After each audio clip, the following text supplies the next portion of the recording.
I think volunteers are always incredibly important to a city story. I think that obviously these events take work and they take community involvement. And I think the more creative that you can be in showing how you will bring, in our case, Angelenos, that's what we call people who live in Los Angeles. If you can show how the diverse community of Angelenos will come together to welcome your guests, I think that is the story of LA. Meet Karina Herold, Vice President of Events at the LA Sports and Entertainment Commission. With the city of Los Angeles set to welcome some of the biggest events worldwide over the next 10 years, including the Super Bowl and the Olympic Games, there are no shortages of volunteer opportunities for Angelenos, as Karina refers to them. In this episode of the podcast, we take a look at the unique nature of host cities and the important social, economical, and cultural role they play in attracting major events around the world. With thousands of volunteers required to support these major events, Karina discusses how the LA Sports and Entertainment Commission engage with their communities through volunteer opportunities to create experiences unlike any other. This podcast was recorded remotely, so we do apologise for the broken audio at times. He's hoping these podcasts can be recorded in person sooner rather than later. We hope you enjoy the podcast. Karina Herold, thank you so much for joining us on the Engage Volunteer podcast all the way from LA. Your current role, Vice President of Major Events at the Los Angeles Sports and Entertainment Commission. You guys have a crazy amount of events coming to town over the next 12, 15, 20 years. I'm really interested to dive into your journey today. So thank you for joining me. Thank you, Shannon. It's a real pleasure to be with you today. And I look forward to talking about Los Angeles and the decade of the 20s, which is going to shape up to be really exciting. Oh, man, it really is. So look, Karina, I'd love to almost start at the start for you. I mean, your career, you're in a fantastic position now. I'd love to learn a bit about where you were previously and how you got into the role where you are today. Sure. Well, I actually started my career in sports tourism. I was a college athlete, so I played basketball, and I was in college at UC San Diego, worked for the NCAA for 1 year as an intern, went to graduate school at UMass Amherst. And after my graduate work, I asked Kathy Schlossman, who's the president and CEO of our company, the Los Angeles Sports and Entertainment Commission, I asked her if I could be her intern. She didn't have graduate interns at that time, graduate school interns, but she took a chance on me and I was able to work directly for her in my graduate school years. And The good news is she offered me a job after the internship. So once I got my MBA and my MS in sport management, I moved back to Los Angeles, where I'm from and where I grew up, and started my career in sports tourism. And I was on the sales side, actually. And my job was to go find big events to bring to Los Angeles that impact our community, both economically, socially, and culturally. Back then, and that was back in 2008 or so, we didn't have a big shiny new stadium like we do now with SoFi Stadium. So our partners AEG and Staples Center, a lot of our events were inside at Staples Center, and it was a great run. Yeah, fantastic. I made a little career pivot in 2011, and I went back into college athletics, and I worked at Pepperdine University in Malibu, which is adjacent to Los Angeles, obviously, for 9 years. And I was the deputy director of athletics there and ran the department. The cool thing about that opportunity, Shannon, is Pepperdine was able to host the NCAA men's basketball tournament, or an aspect of it, the Sweet 16 and Elite 8, at Staples Center.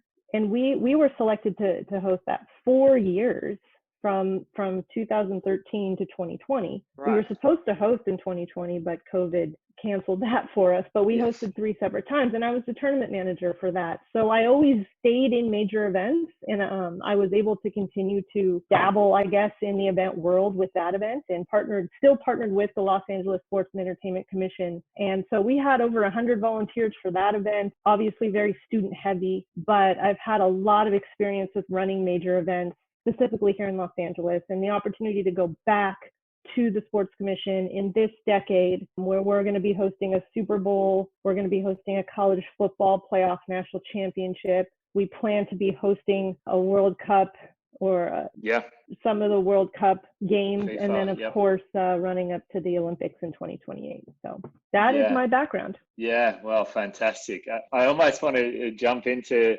probably the young woman asking that lady for an internship, where you're probably a bit nervous about that, thinking, oh my God, what am I going to do? Am I good enough? And you got the job. I love the fact you asked the question, and it's clearly worked out for you. It feels like that experience would have been invaluable to where you are now. Oh, I wouldn't be where I am, obviously, without having that internship in between my MBA years, getting my business degree. But I think you bring up a good point about asking the question. Yeah. It's okay if something's non-traditional to be able, I think you have to come up with creative solutions. And so this particular internship was more of an undergrad kind of event internship. And I said, hey, let me come in, let me help you with a project or something a little bit more strategic. And it worked out. There was something that she needed me to work on. And I also got the event experience on top of it, which was important for me because at my core, I'm an event girl and I love running events. So it was an unbelievable summer, and so happy to have spent 3 years after with the Sports Commission and back now. Yeah, fantastic. Yeah, it's all seemed to align closely, very closely to where you are now. Look, I'm really interested for our international listeners, Karina. Obviously, I'm in Australia and have a lot of listeners in the UK as well. The Sports Council, and you mentioned they're effectively selling, right? You're trying to sell your city to the events and to the NCAA to say, hey, come to our town and host your events here for the tourism results, ultimately. Can you talk about that structure a little and how that works in the States? Because it's really quite fascinating. Yeah, so here, and I can talk specifically about the NCAA because that's a little bit different and unique to the United States. But just like with FIFA World Cup and the Olympics, there are bid processes. And typically in college sports too, we're bidding out 5 to 10 years ahead of time, just like with the Super Bowls and the World Cups of the world. And it's the same, it is the same. We have to put our best foot forward. We have to meet all of the bid criteria, of course. And there's a formal RFP that is sent out. And, it's all about choosing the right partners, the right venue partners, the right hotels, making everything as accessible as possible, and then going and telling your story. And that's what the most important thing is the opportunity to tell your story, because you can submit as many spreadsheets and CAD drawings as you want, especially in Los Angeles, where we're very experiential, where you have to come and experience why we're so different. We love to be able to get out in front of people and pitch that story, because it's an incredible experience. If you can be here for 3 days or 3 weeks, it could be life-changing. So that is how we pitch Los Angeles. And it is a unique place. We certainly have our challenges, and we're able to sell those as opportunities, in our opinion. For sure. But it's an honor to have been in those rooms and selling LA to some of the biggest sporting events in the world. It's an interesting point you touched on before about you now have the shiny new stadium, right? What's it called, and why is it so special? SoFi Stadium is the newest stadium in Los Angeles, actually in Inglewood, California. It's the home of the Los Angeles Rams and the Los Angeles Chargers of the National Football League, but is obviously built in a way that speaks to Los Angeles's ability to entertain. So it is a stadium, it is a state-of-the-art stadium, the building itself, but it sits on a campus that eventually, once built to capacity, is going to have retail, entertainment. There'll be a theater, there will be housing, there will be a hotel. There's already a beautiful lake. It has every tree indigenous to California that you can think of on property. It's bigger than Disneyland. It is going to be, once complete, the entertainment hub, what we think the entertainment hub of the world. And it is an incredibly special place to program for an event. So we're able to pitch to an event. You are going to have this entire stadium campus to yourself to be able to program, and it's all on private land. So you'll be able to program it exactly as you want, as you see fit. Everything's digital. There's very little permanent signage. So everything's digital. It can change and move to whatever event is there. And I'm telling you, you might see it on TV if you've watched some games, but once you're actually there, it is a completely different experience. Yeah, I was checking it out this morning, Karina. Is there a wave pool there? That's a great idea. There's not a wave pool, but there is a lake. Like okay, it looks like a there wave is pool. a lake. Yeah, It is a body of water. You might have checked it out on a windy day like today when it might have some waves on it. I was thinking of hosting surfing tournaments as well. You seem to tick every other box. That's right. Lovely. Well, I guess we'll get into volunteers shortly in terms of how you'll be involving them in particular in legacy, which I'm really interested in. But I'm interested in the bidding process. Is there an element of that bidding process or a box to tick necessarily about volunteers to show that if you bring your event to our town, that we've got an engaged group of volunteers here, or is the bid more focused on the city and sort of the infrastructure that you have? I think volunteers are always incredibly important to a city story. I think that obviously these events take work and they take community involvement. And I think the more creative that you can be in showing how you will bring, in our case, Angelenos, that's what we call people who live in Los Angeles. If you can show how the diverse community of Angelenos will come together to welcome your guests, yep. I think that is the story of LA. I mean, we are leading with our diverse community. Mm-hmm. LA is a diverse place, both in its population, but also we are a city of hundreds of communities. And sure. If you know anything about Los Angeles, we're very spread out. Yes. And I mentioned earlier about that sometimes being seen as a negative in traffic, and it's spread out all over the place and you have to be in a car. But the way that we sell it is we literally have hundreds of communities within one city. If you're into dining and you're a foodie, this is where you go. And if you're into arts and you're into music, this is where you go. And if you're into cinema and you're into TV production, this is where you go. And we can literally hit every single possible little niche, hobby, idea, or cultural element that you could ever find all over the world. And we can do it in every language. And that's what's so beautiful about Los Angeles. And so our workforce and our volunteer force, we are proud of who we are, and we're proud of our city, and we welcome people with open arms.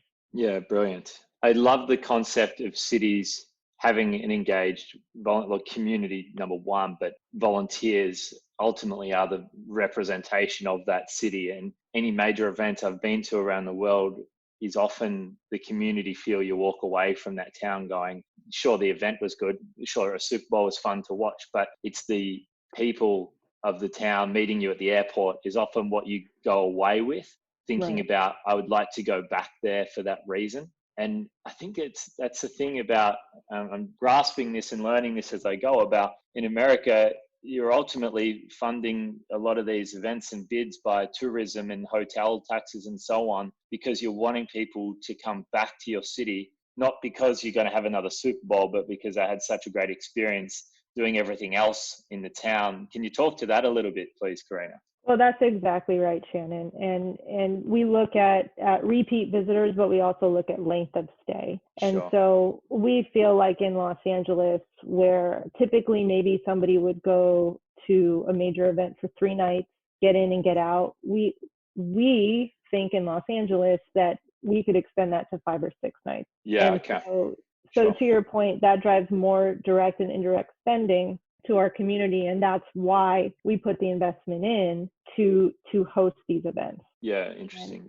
And that is the economics to it. Everything that we will do, we're hosting the Super Bowl in 2022, which I'm sure we'll talk about soon, but everything that we will do and market leading up to the Super Bowl in 2022 is going to be about Los Angeles and the impact that this event is going to make on our community. Yeah. And that's critically important to the messaging. Yeah, brilliant. Just yesterday, actually, we did a podcast with Mike Nishi from Chicago Marathon, and we spoke at length about the fact that Chicago Marathon is 1 day of the year, but his job as chief operating officer is more about the other 300 plus days of the year that people aren't involved directly with the event, and how do you leave that lasting legacy on the people from the city, but also those who come in. I think it's a really important one you're touching on there, and we'll talk about legacy shortly, but as you said, I'm interested to talk about the Super Bowl in 2022. So obviously Tampa's up next, and I'm sure will your team be heading down there to check out the volunteer program and how it's all going to work? Shannon, it's a weird time Sure, with if you with can, a yes, of global course. pandemic. So our plans are up in the air. In a normal year, yes, our team would be on ground working side by side with the Tampa Bay team, learning the ins and outs of their volunteer program. The pandemic, unfortunately, is halting a lot of travel for us, and we're in a state in California that is essentially on lockdown right now for the next few weeks. So Yep. we're in close contact with our colleagues in Tampa Bay. They've been phenomenal, and we're rooting for them. But yes, normally we would go, and we plan to host Super Bowls again in the future, hopefully the near future. And so we would go and work on the ground with them and get to know the ins and outs. But their program is drastically different as well, just because of the pandemic and all the capacity reductions that they have. But yes, in a normal year, we would go before. It would be fantastic. And then at the end of that week, there would be a formal handoff. There will still be a handoff to us next February 9th, 2021. And it might be virtual, but we will officially be on the clock then. Yes, I understand. Yeah. And then game on for 2022. So I'd love to talk to you about the volunteer strategy because, and I understand it's early days in what you're doing, but if I'm a volunteer in LA for the Super Bowl, I register, let's say next February for the 2022 event. How do I then stay involved following the Super Bowl? Is there a city-based strategy around this where you're wanting to keep people engaged, or are you looking at them in silos for your volunteer recruitment and long-term strategy?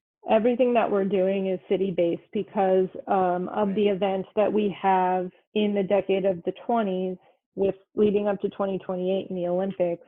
We are going to need our volunteers and our community to step up almost every year with some of the major events. And so we will run our volunteer program through the Los Angeles Sports and Entertainment Commission. And that's the beauty of the way that we are set up. We essentially double as the host committees for these events. And so different cities do it in different ways, but our team is a strong team. We're a local team. We have industry and regional knowledge. And so we will just roll on and off as these events down the pipe.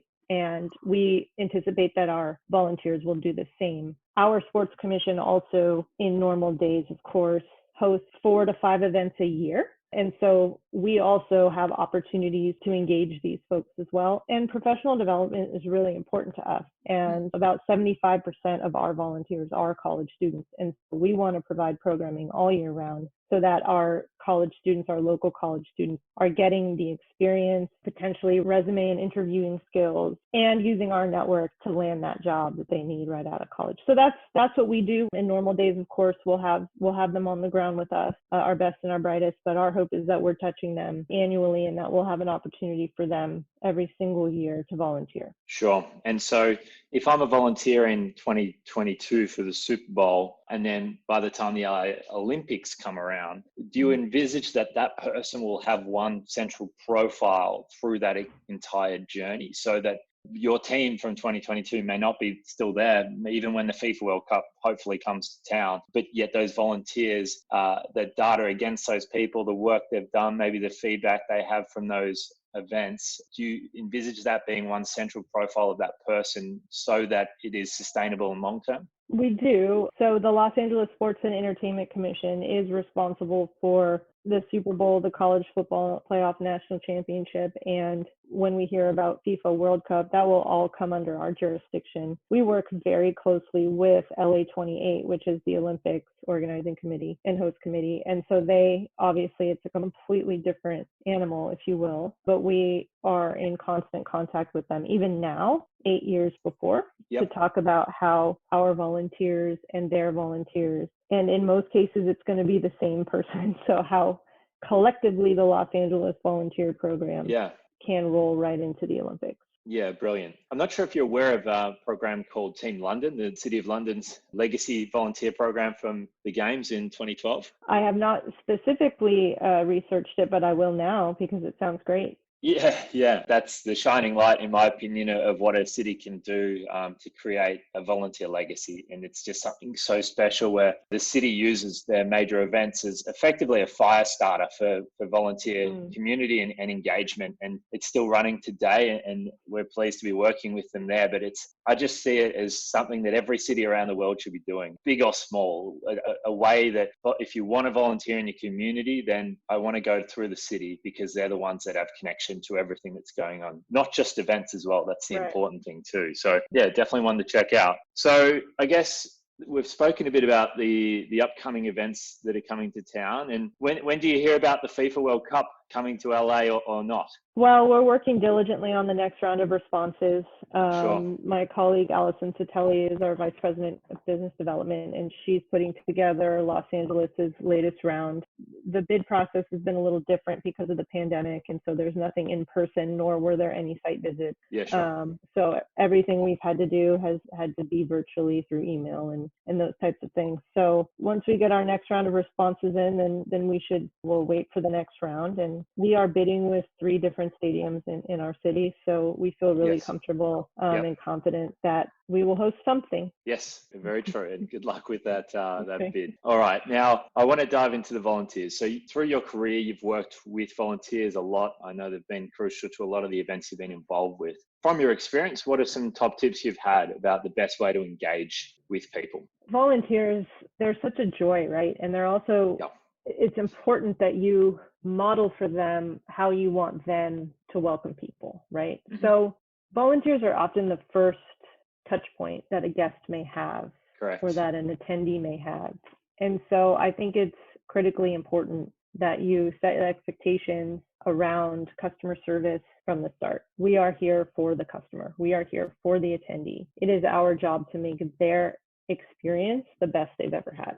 Yep. And so when you go in with that level of expectation and that level of standard, you have to also make it fun for the volunteer. So it's this balancing act of making sure that the volunteer is satisfied and fulfilled with his or her purpose as a greeter or as a host or what have you, but that our attendees, customers, fans, whatever it may be and whatever the event is, leave feeling like they were number one. And it's really just about making sure that you yourself are doing the same thing with the volunteers that you're asking the volunteers to do with your spectators or your fans or your guests.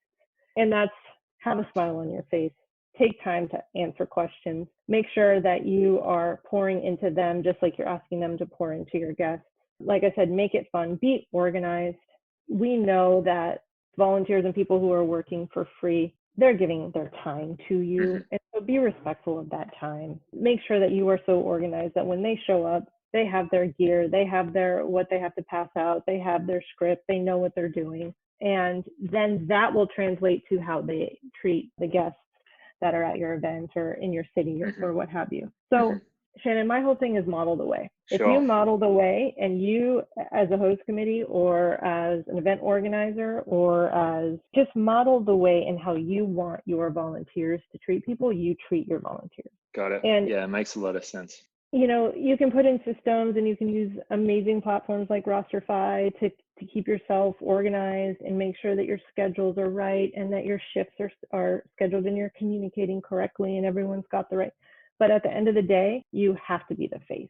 Yeah. And I've been part of some volunteer trainings, and there's obviously some professional companies worldwide that do this, you know, kind of the Disney way. And it's unbelievable. The Disney way, yeah, it's unbelievable the kind of energy that they bring just from like that first orientation. Yeah. I mean, you walk into an orientation at a convention center with 10,000 people and, you know, they got the music pumping and you're running down and that's real. And that sets the tone. Like that is very authentic. It's not like it sets the tone for this is this event and this is how we're going to be. And this is fun and exciting. And we're going to be on all the time and you're going to be exhausted at the end of it. But man, you're going to have a great time. Yeah. I'm really interested. You mentioned Disney.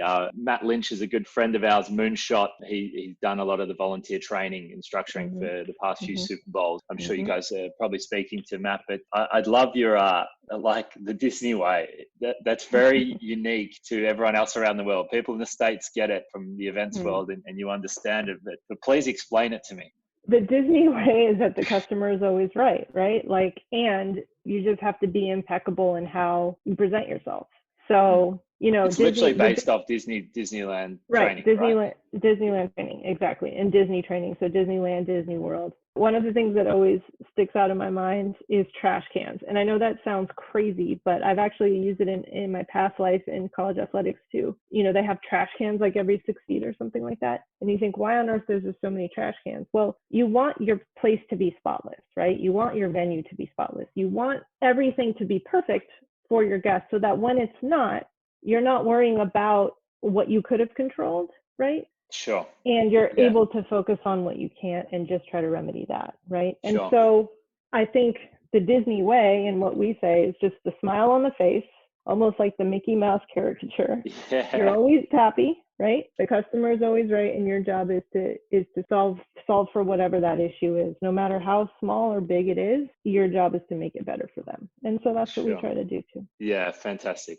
Thanks for that insight. Really, really awesome for people to learn about that. And I'm sure it's a new idea for a lot of people to think about the Disney way when training and engaging their volunteers. So next question, you've dealt with volunteers your whole life, really. Is there a moment that stands out to you in terms of working with volunteers? I understand that's a tough question when there's probably thousands of moments in time. If I can go back to the event that I have the most experience with, which is here in America, the men's basketball college championship, which is called the Final Four, but the entire tournament has different rounds. And so I've hosted the round right before the championship round, which is called the Sweet 16 and Elite 8. Yep. And so you've got the top six, you have 4 of the top 16 teams in the country vying for a trip to the Final Four. I mean, it's high stakes, especially here in America. And so absolutely. My entire workforce when we run that event,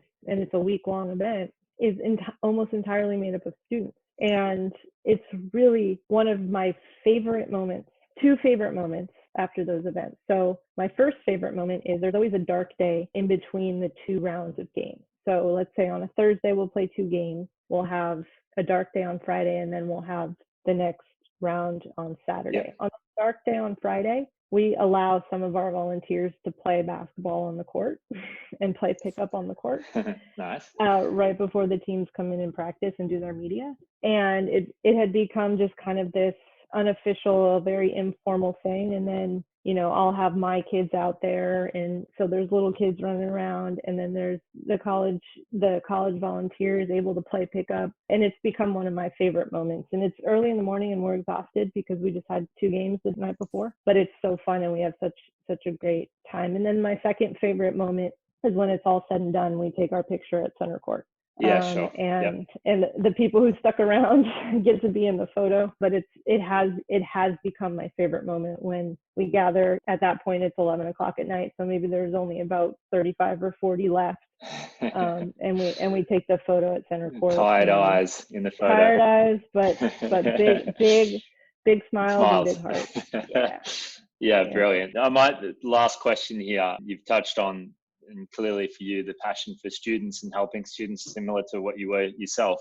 Sometimes there's a sentiment that students are lazy and they don't really care, or they don't volunteer, young people in general. I couldn't disagree more in the way that we've experienced it from our previous world, and I'm sure you would agree as well. Maybe some of those people or that struggle to engage with students, maybe this is almost a key takeaway, but like, how do you engage with students to get them to volunteer? And secondly, how do you make sure they come back and don't just treat it as a once-off? You have to show students the value in the opportunity. So I think if you can provide and show the value to them, understanding they're 18 to 22 years old and may kind of think about themselves a little bit more and what's in it for them. If you show that value and say, look, here are 3 things that you're going to get out of this opportunity. Number 1, you're going to get some really cool gear, right? So they love stuff. And number 2, you're going to be able to be a part of something bigger than yourself. And number 3, if you do a great job, you're going to be able to get a reference from me, and I would be happy to help you in your next internship or your next job. Now, that means that they have to come and get to know me or people on my staff so that we remember them. Mm-hmm. And so when just you, like you asking the question for your internship a few years earlier. That's right. So if you show the initiative, it's going to come back to you fivefold. And you make it kind of like a challenge for them. And the people who are up for the challenge, they're going to volunteer and they are going to outperform everybody because there's something in it for them. And how do you get them to come back?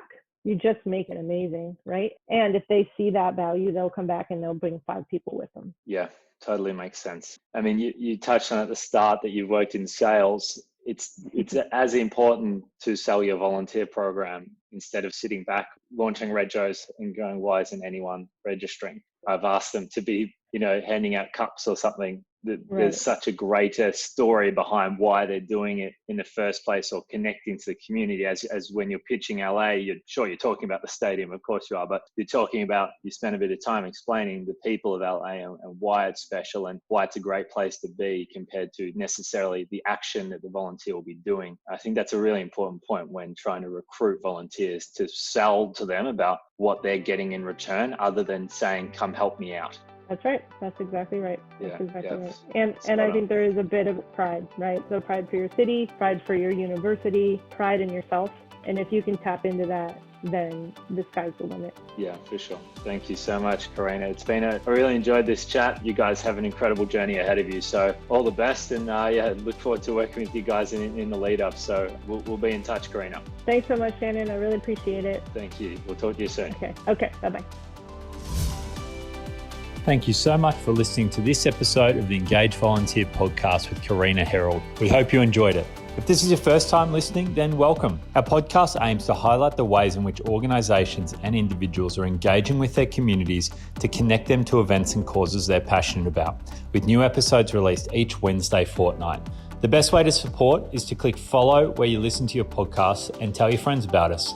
For the next episode, we are very lucky to be joined by the one and only Tom Balkin, a specialist freelancer in volunteer in workforce management based in the UK. Recorded amongst the thick of UK COVID lockdowns, 2020 has presented its fair share of challenges for freelancers who specialise in events. Now that we've moved into 2021, this story will be very relevant for those that are still stuck in lockdown around the world, and Tom's got some great advice on how he's managed to get through a tough last year and into this year. From major sporting events to arts and cultural festivals, Tom has experienced the full remit of events and understands just how powerful people, including volunteers, are in creating successful end-to-end events. We hope to catch you then.